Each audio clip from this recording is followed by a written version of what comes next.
요즘 우리 동원교회 새벽기도회 때에는 시편을 강해하고 있습니다.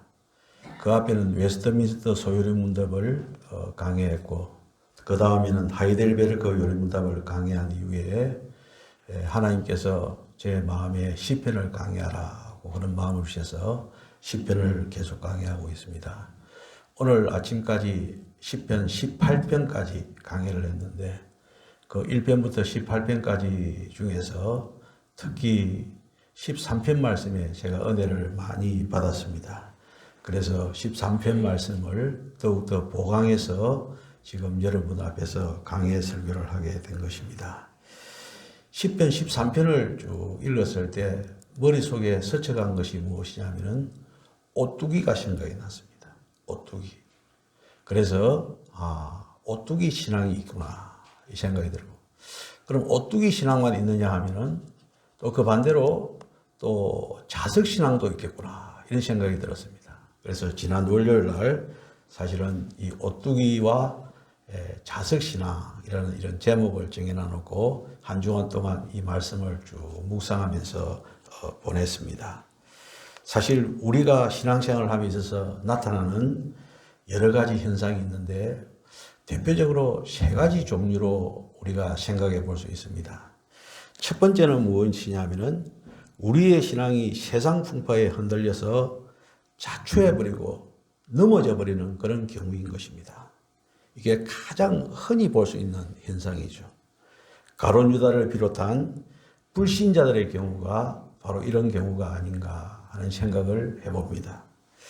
두 번째로는 우리의 신앙이 세상 풍파에 흔들려서 자초할 것 같고 넘어질 것 같고 자빠질 것 같아도 다시 일어서서 자리를 잡는 신앙이 있다 이 말이죠. 이게 바로 무엇이냐면은 오뚜기 신앙이다 라고 볼 수 있습니다. 이것은 가끔씩 발견되어지는 그런 신앙의 모습이다라고 볼 수 있는데, 성경에 보면은 다윗이라든지 삼손이라든지 도마 이런 사람들이 오뚜기 신앙을 가진 사람이다라고 이렇게 말할 수가 있습니다. 이제 세 번째로는 우리의 신앙이 그 어떤 세상 풍파에 흔들려도 꼿꼿하게 바로 서서 요동하지 않는 그런 신앙이 있는데, 저는 이런 신앙을 자석신앙이다라고 이렇게 이름을 붙여 보았습니다. 성경에 보면은 이런 사람이 누구냐면은 요셉, 또 지난 시간에 우리가 다루었던 요나단, 그리고 다니엘, 사드락과 메삭과 아벳느고 같은 이런 경우가 바로 이 세 번째 자석신앙이다라고 볼 수가 있습니다. 그런데 이 세 가지를 놓고 볼 때 첫 번째 경우는 우리가 굳이 언급할 필요가 없지 않습니까? 흔들려서 넘어지고 자빠져 버렸는데 거기에서 우리가 뭘 배울 것이 있다고 우리가 그것을 분석하고 연구하겠습니까? 그럴 필요는 없고, 그리고 세 번째 경우 자석신앙은 정말로 보기 힘듭니다. 여기서 솔직히 나는 자석신앙이다, 조금도 흔들리지 않았다라고 생각하는 사람이 있으면은 여러분들 손을 들어 보시기 바랍니다. 아마 한 명도 없을 것입니다. 그래서 이것도 패스를 하고 넘어갑니다. 그래서 이 시간에 집중적으로 우리가 다루고 싶은 것은 두 번째 오뚜기 신앙이라는 것이죠. 오뚜기 신앙. 이 부분에 대해서 둘의 교회로 아주 유명한 김진홍 목사님이 있습니다. 그 김진홍 목사님의 글을 잠시 인용하도록 하겠습니다. 김진홍 목사님의 글에 보면은 이런 내용이 있습니다. 나는 결혼하는 부부에게 오뚜기 인형을 결혼 선물로 주곤 한다. 그 선물을 받은 한 부부가 내게 물었다. 왜 장난감을 선물로 주셨습니까? 내가 오뚜기 인형을 선물로 준 이유를 다음과 같이 일러주었다. 장난감으로 드린 것이 아닙니다. 두 분이 이제 부부로서 함께 살아가노라면은 생각지 않은 실패가 올 경우가 있게 됩니다. 그럴 때 오뚜기처럼 다시 일어서는 정신을 지니라는 뜻에서 그 선물을 드린 것입니다. 어느 부부, 어느 인생도 평생 순탄할 수만은 없다. 사노라면은 어느 땐가 실패할 수도 있고 좌절할 수도 있다. 그리고 때로는 부딪혀 다툴 때도 있다.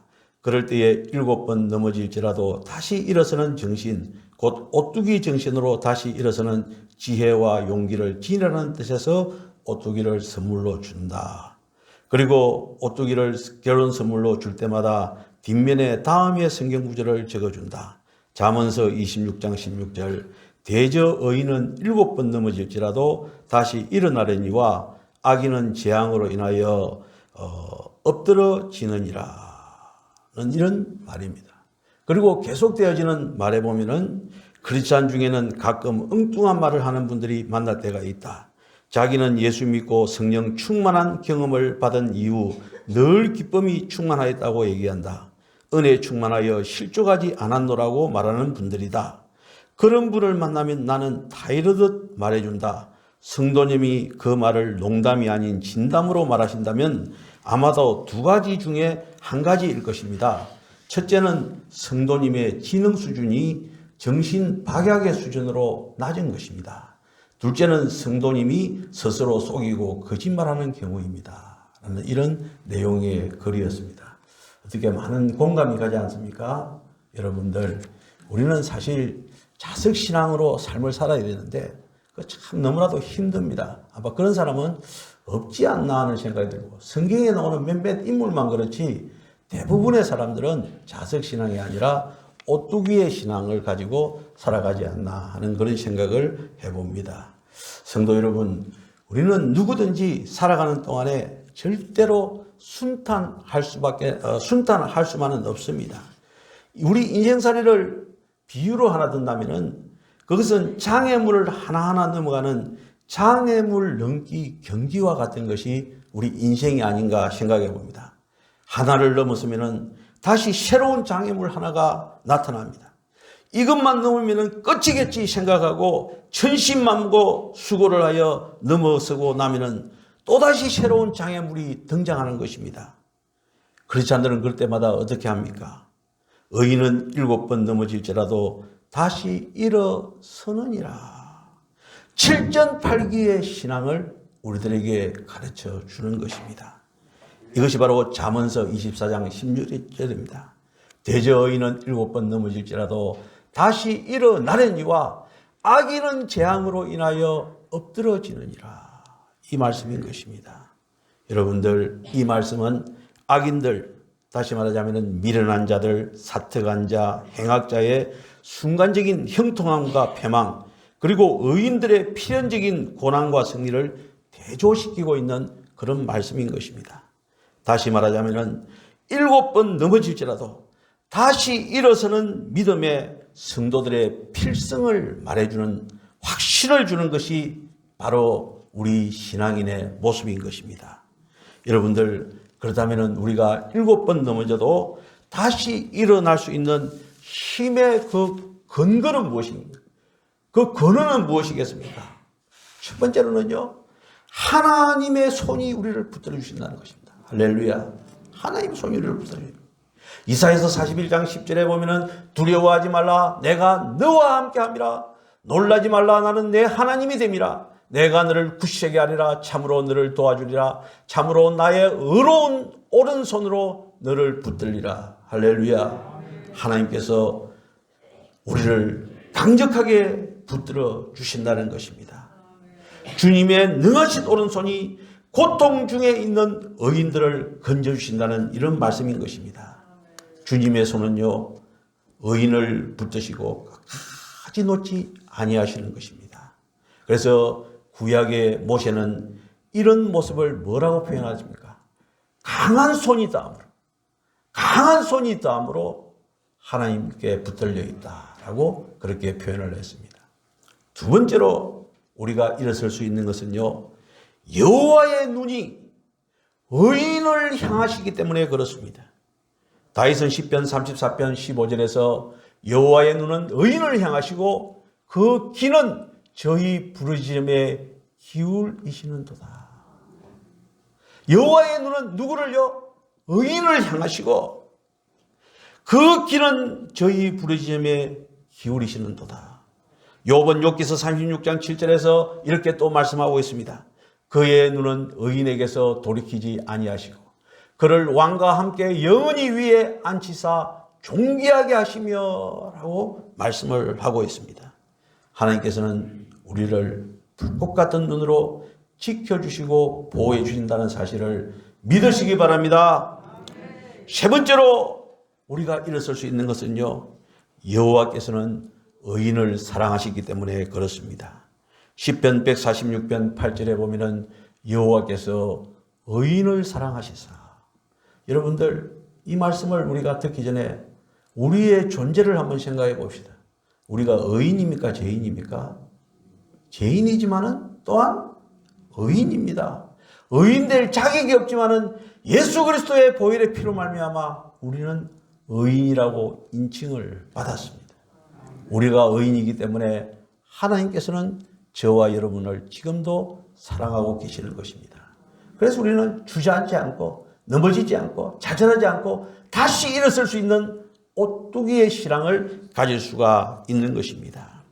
요한복음 13장 1절에 보면은 세상에 있는 자기 사람들을 사랑하되 끝까지 사랑하시느니라. 세상에 있는 누구를요? 자기 사람은 누굽니까? 예수 그리스도를 두고 말하는 것 아닙니까? 바로 예수 그리스도를 믿는 사람들을 사랑하되 끝까지 사랑하신다고 말씀하고 있습니다. 성도 여러분, 믿음의 성도들은 바로 이런 이유들 때문에 우리가 7번 넘어지는 수많은 절망의 고통 가운데서도 세상을 이겨내고 환난을 당해도 담대하게 일어설 수 있는 힘을 가질 수가 있는 것입니다. 여러분들, 우리의 삶 속에는요, 어떤 형태로든지 7번 넘어짐의 고난이 있습니다. 그러나 주님께서는 반드시 일어나도록 역사하신다는 사실을 믿으시기 바랍니다. 그래서 요셉은 말하기를 형들이 나를 헤아려 하였으나 하나님은 그것을 선으로 바꾸사 만민의 생명을 구하게 하셨도다 라고 말씀했습니다. 사도 바울도 태풍 유라굴라 속에서도 내게 말씀하신 그대로 되리라고 하나님을 믿는다라고 외쳤던 것이 사도 바울의 믿음인 것입니다. 여러분들, 오직 우리 주님께 대한 견고한 믿음으로 승리하는 삶을 살아가는 우리 성도들이 되시기를 주님의 이름으로 축원합니다. 이런 이야기가 있지 않습니까? 미국의 야구 역사상 베이스 루스라고 하는 사람이 있는데 그 사람만큼 널리 알려진 사람이 없다라고 그렇게 알려져 있습니다. 그 사람은 홈런 왕입니다. 베이스 루스인데요. 이 자기가 야구 생활하면서 홈런을 몇 개를 날렸느냐면은 714개의 홈런을 날렸다는 것입니다. 1976년까지 그 기록이 깨어지지 않았다고 합니다. 그런데 놀라운 사실은요, 홈런 왕과 동시에 스트라이크 아웃의 왕이기도 했다는 것입니다.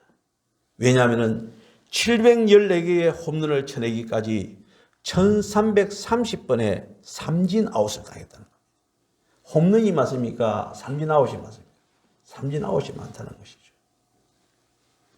여러분들, 우리가 여기서 눈여겨보아야 될 것은 무엇입니까? 실패에 우리가 좌지우지돼서는 안 된다는 것입니다. 실패를 디디고 일어서는 우리가 되어야 된다는 것입니다. 여러분들, 우리 교회도 그렇고 여러분들의 가정도 그동안 얼마나 많은 실패를 맛보았습니까? 그러나 그 실패에서 머문 것이 아니라 우리는 일어섰습니다. 앞으로도 일어설 것입니다. 우리의 궁극적인 목적은 천국 아니겠습니까?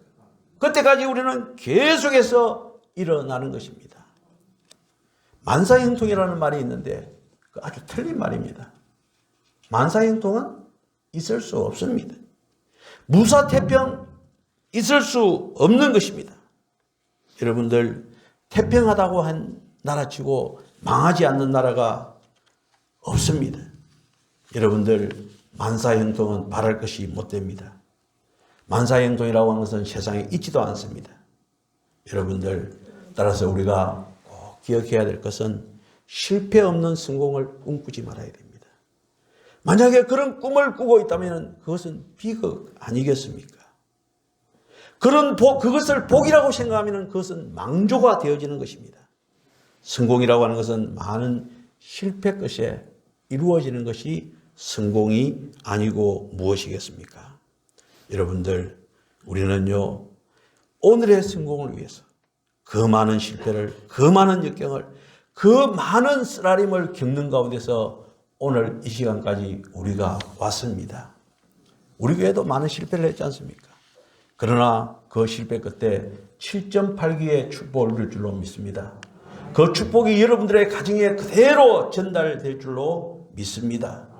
따라서 우리가 이 시간 생각해야 될 것은 악인의 형통에 대해서 부러워할 필요가 없습니다. 잠언서 24장 1절에 보면은 너는 악인의 형통을 부러워하지 말며, 너는 악인의 형통을 부러워하지 말며. 사실 교회 다니는 사람들이요, 악인의 형통을 부러워하기도 하고 시기하기도 하고 질투하기도 하고 분해하기도 합니다. 그러나 성경은 악인의 형통을 부러워하지 말며 라고 분명히 말씀하고 있습니다. 그리고 우리가 분명히 알아야 될 것은 우리가 혹시 실패했을 때, 넘어졌을 때, 자빠졌을 때 우리가 생각해야 될 것이 있는데, 첫 번째로는 하나님을 생각하는 것입니다. 그 실패를 일시적인 시련으로 받아들이는 것입니다. 큰 일이 아닌 작은 일로 생각하는 것입니다. 그것은 결코 저주가 아닙니다. 심판이 아닙니다. 시련일 뿐입니다. 내가 당하는 이 어려움, 그곳에는 내게 주시는 하나님의 목적이 있다는 사실을 믿으시기를 바랍니다. 두 번째로는 그 실패 속에 하나님의 경륜의 뜻이 있는 것입니다. 그러므로 자신에게 책임이 있고 그 책임은 전적으로 내가 져야 한다는 생각을 해야 됩니다. 실패의 원인은 누구에게 있습니까? 바로 나에게 있기 때문에 그러한 것입니다. 그래서 우리는 우리의 신앙을 다시 정비하고 또 우리의 자세를 바꾸는 그런 기회로 삼아야 되는 것입니다. 세 번째로 생각할 수 있는 것은 실패 속에서 반드시 얻는 것입니다. 반드시 얻는 것입니다. 이것과 관련된 이런 말이 있습니다. 성공한 사람에게 가서 배우려 하지 마라. 그는 제 자랑만 늘어놓을 것이다.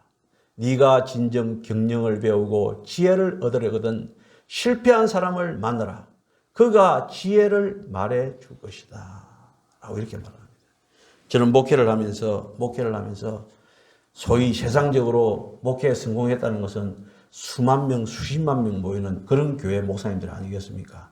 그래서 젊었을 때는 그분들이 어떻게 목회를 해서 저렇게 큰 교회를 이뤘나 생각해가지고 막 열심히 쫓아다녔습니다만은 저도 오늘 어떤 장로님하고 이야기하면서도 저도 몇 년만 있으면 70이거든요. 인생을 쭉 되돌아보니까 참 쓸데없는 짓 많이 했구나. 그 성공이 아니더라고요. 물론 큰 대교회를 하는 목사님들, 물론 나름대로의 비전과 뜻이 있겠지만 잘못된 경우를 우리가 많이 봤지 않습니까? 그걸 보고 제가 뭘 배우겠습니까? 차라리 농촌에서 묵묵히 목회하시는 목사님들 찾아뵙고 거기서 목회의 비전과 목회의 방법을 배웠어야 되는데 그런 아쉬움이 이제 내일 모레 70을 앞두고 이제 생각이 나는 것입니다.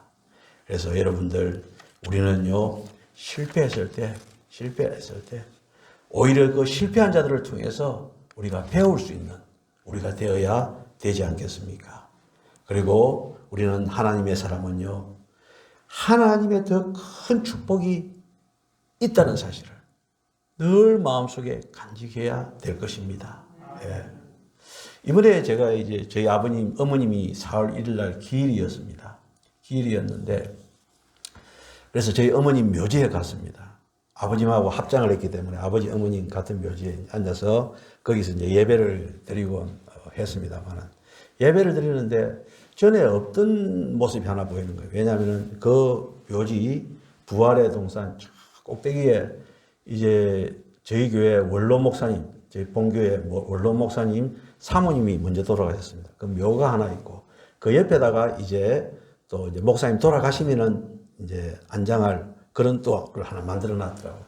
그 딱 보니까 마음에 짠하는 거예요. 뭐냐면은 목사는 죽었어도 뭔가 교인들에게 남겨야 된다. 그런 생각이 들어요. 그래서 저는 제주도에 처가집이지만은 죽으면은 진주 가야지. 진주가 이 생각만 하고 있었거든요. 근데 이번에 가서 생각을 좀 바꿨어요. 왜냐하면은 내가 죽더라도 우리 동원교회 부활 동산에 묻혀야 되겠다. 그래가지고 거기서 묻혀 있으면은 이제 1년에 한두 번이라도 여러분들의 후손들이 이제 오면은요, 저 사람은 누구 하면은 정정일 목사다. 이 말을 할 것 아닙니까? 우리 장로님이 그 이야기를 하니까 어떤 장로님이 목사님 거기 가서 묻히셔가지고 거기 있는 사람들 예배 인도해야 됩니다. 예배 인도해야 된다는 거예요.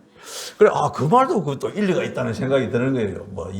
우리가 영적인 세계는 어떻게 될지 모르지 않습니까? 그래서 이번에 제가 진주에 가서 큰 교훈을 하나 받고 왔습니다만은 여러분들, 우리가 아무리 이 땅 위에서 실패한다 하더라도 우리는요, 예수 그리스도로 말미암아서 다시 부활하고 하나님의 백성이 된다는 이 사실, 이것은 바로 승리가 될 줄로 믿습니다.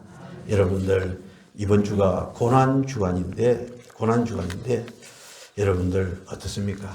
고난주간인데 더욱더 깊이 주님의 그 고난을 생각할 것입니다. 누구를 위해서요? 우리를 위해서. 우리의 잘났다고 하는 것을 자랑하라고 그렇게 한 것이 아니고 우리가 다시 일어서라고. 할렐루야.